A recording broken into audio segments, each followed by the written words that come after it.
Trying to massage my stress away. What are you stressed about? Hey, I'm not falling for that shit.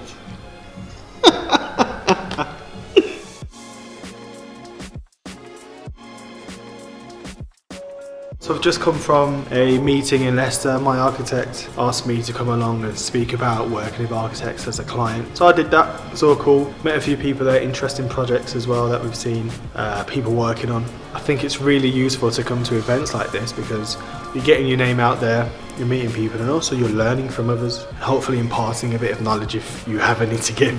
I want to just talk about my experience with an architect basically.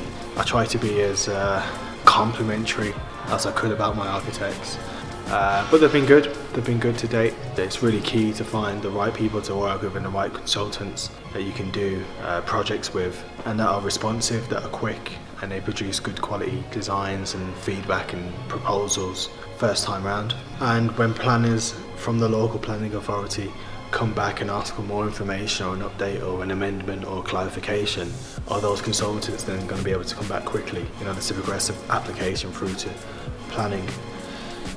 So again, it's working with people like that. So far it's been okay, everyone's been amazing, but you learn as you go along. I'm learning every day.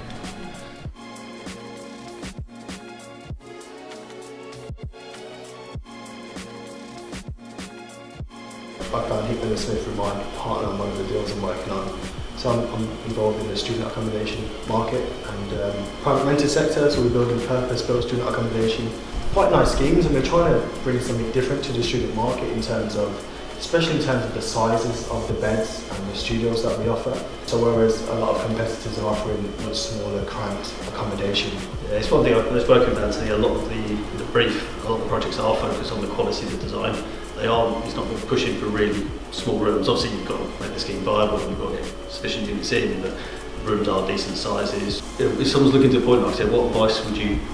Speak to people first. If you can speak to other people that have used the architects and try and get an opinion on them, how responsive they are to suggestions and queries, and can they actually deliver on the project and produce a good design and a good scheme that you can go through planning with. Planning can be very lengthy, can't it? So especially when you get to the stage once you're in planning and you're having to deal with a certain planning officer who has certain views, there's a lot of back and forth potentially. I think I've been pretty fortunate with using Hickman & Smith because you're keen to, you've got a vested interest obviously, you're keen to see the project through quickly and produce something that's going to be liked by various parties involved, the planners. Planning can be very long, but I think when you've got a good, responsive architect that can